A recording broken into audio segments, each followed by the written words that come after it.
Hello, ladies and gentlemen, and welcome back to Georg Mack Plays the Classics. Stop a madman from taking over the world and shadow him the ninja. The Emperor Garuda has taken over the biggest city in America and wants to expand, but he's gonna have a heck of a time pulling it off. His fortress has been infiltrated by Hayate and Kaede, two ninjas of the Iga clan. Now you'll have to lead the ninja through 5 areas to meet up with the evil Emperor and put an end to his reign. From the get-go, you choose to play as Hayate or Kaede. They play exactly the same, so it's just if you prefer to be blue or orange. Though I didn't have anyone to play with, the 2-player mode is simultaneous, so that is a big positive the game has going for it.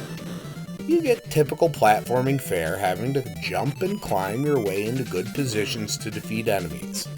They can definitely be difficult to avoid taking damage from.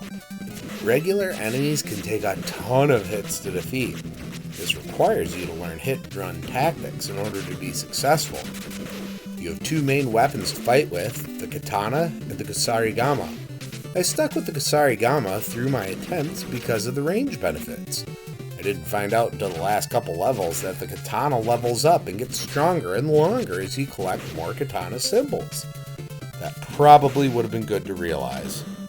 There are also limited use throwing stars and bombs that can be picked up from some item containers. The 5 areas are split into different stages with the occasional boss. I found most of the bosses took a couple tries to figure out their patterns, and some of them had health bars that took a while to begin to drain. Losing your total health bar costs you one of your 5 continues and starts you at the beginning of the stage. Avoiding getting hit in the levels can be incredibly difficult. I found myself praying for potions to replenish some of my health a lot. If you lose all of your continues, it's game over and back to the beginning of the game. Luckily, the game is fun overall and not that long, so you don't feel too punished. When it comes to grading Shadow of the Ninja on NES, graphics get a 2.5. Everything looks fine, but the detail isn't up to the level of what I felt it should be.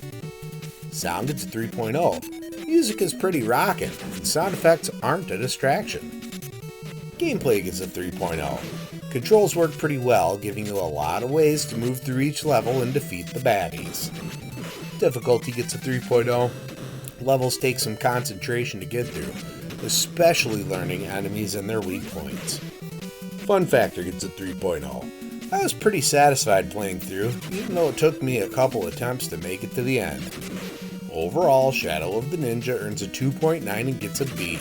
This is a solid showing from Natsume. With the ability to have a second player, it would be hard to recommend against.